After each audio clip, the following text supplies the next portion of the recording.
Oh, I've only just noticed. It has a fish on its belt. It has two. Yeah. He's probably stinky. Hi, I'm Emmy. And I'm James. And welcome back to the Bestiary Monster Manual A through Z. And James, what are we continuing to talk about and talking about today?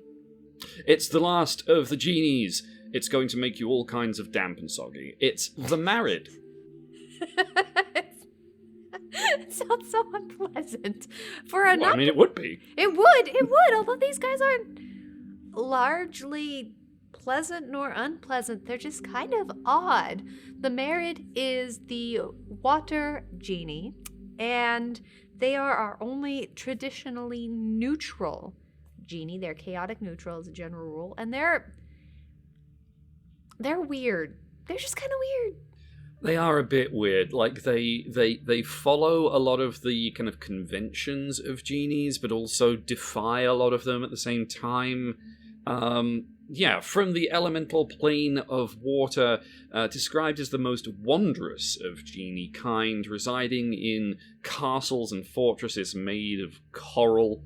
The Married is the least humanoid, shall we say, looking of the genies, and I guess may as well take a look at how they're depicted in the book first. Very much a departure from the variations on a theme of the Tao, the Jinn, and the Ifrit. Marrieds are big old fish things. It's a fish. It's a fish.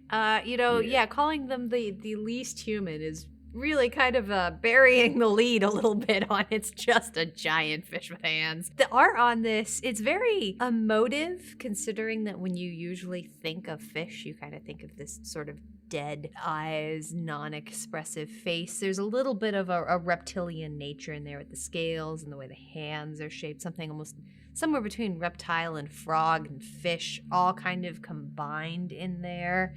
The eyes being pearlescent almost. It gives it, again, it's an interesting expression, but it's hard to tell where it's looking or even what it's contemplating. It's almost a little unknowable. Yeah, to me, actually, the facial expression, if you could call it that, is probably the most interesting thing about this art, because to me, it does, while being that kind of very much other, because of course it is a fish, it does also, to me, have a bit of a bearing of arrogance and self-assured curiosity, shall we call it. You almost get the impression that it's raising its head in a kind of, oh, what have we here kind of moment. Yeah, it doesn't seem to feel like it's in any particular danger. Like many pieces of art that we see in the Monster Manual, something about the positions of the hands really makes me think this is probably in a moment of combat. But alternatively, it doesn't seem to be showing any fear or anger, just bemusement. Also, it has fish on its belt. Yeah. For some reason. For reasons. This cracked us up when we discovered it. It has got fish on its belt in case it needs lunch. Obviously, where I'm from, it's common to keep a couple of kippers in your pocket just for, just for funsies. In case you didn't know this about the British, they just carry fish in their pocket, and you came here and you learned it on the Bestiary. This is an educational show, after all. But yeah, interesting little detail there. But yeah, the Married are quite unlike genies in some respects. Start with kind of the idea of a social structure, for example. When we talked about the Ifrit, it's very established that there is a kind of societal structure there. There is a sultan at the top. They have armies. They have kind of a society. Whereas the Married, they all apparently have titles and enjoy having them. There are shahs, sultans, emirs, etc. But none of them really mean anything, because none of them actually have any power over each other, really. No, they don't actively like hanging out with other genies, even other Marids. They will tolerate each other and maybe the occasional Jinn, but they're really not into Tao. They especially hate the Ifrit, and they just don't hang out together. You're not going to see two of them talking. particularly often.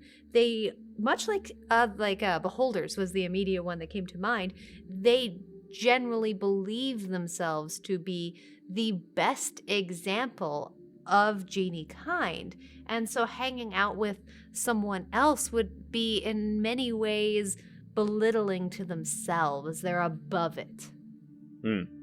At the same time, they are, or at least believe themselves to be masterful storytellers. They love to spin a good yarn, flavoured with embellishments and outright lies, and Marids are known to be particularly expert deceivers. And in fact, it is seen as a great affront and even a crime to interrupt a Marid in the midst of its telling of its tales.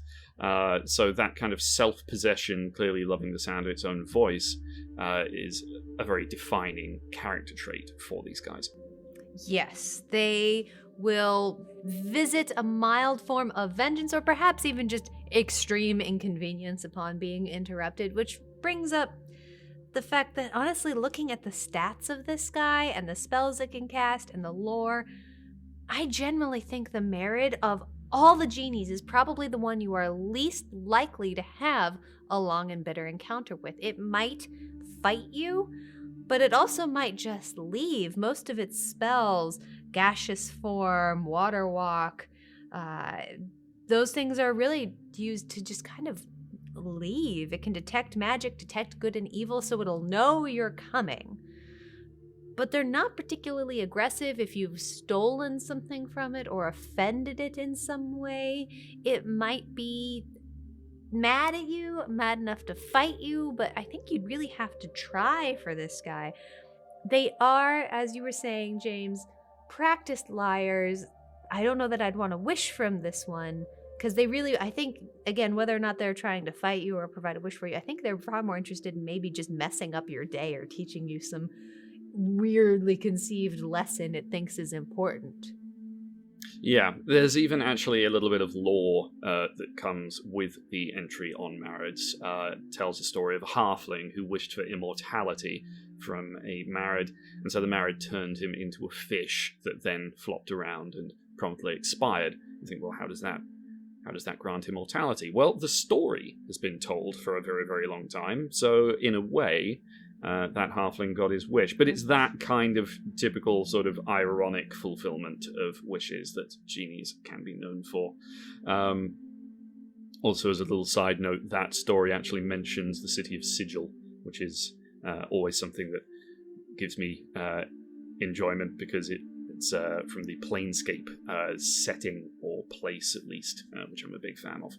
I always love those little moments when you're reading these books and you find that one thing that you're just kind of a nerd for, even within D&D. Ooh, that thing. It's mentioned my favorite. Yeah, they're everywhere, but they don't particularly move around a lot. If they find a spot and they like it, it's theirs.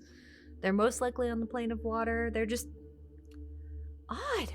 Just kind of odd and weird, and probably, again, the most likely to just want to mess with you. And just carry around fish. For reasons. Merci beaucoup, dankeschön, and thank you for joining us once again this week on the Bestiary Monster Manual A to Z. If you were to carry around a fish in your pocket, what kind would it be, and how long would you keep it there before you think people could notice? Let us know down in the comments below, and while you're there, you can give this video a like, you can subscribe to the channel if you haven't already, and you'll also find our various social media presences there, including our Patreon, if you feel like giving us a little more substantial support, and we love our patrons very much. You know who you are, you lucky people. Here are some other videos of ours that you can watch, and you can also join us next time when we'll be talking about the ghost.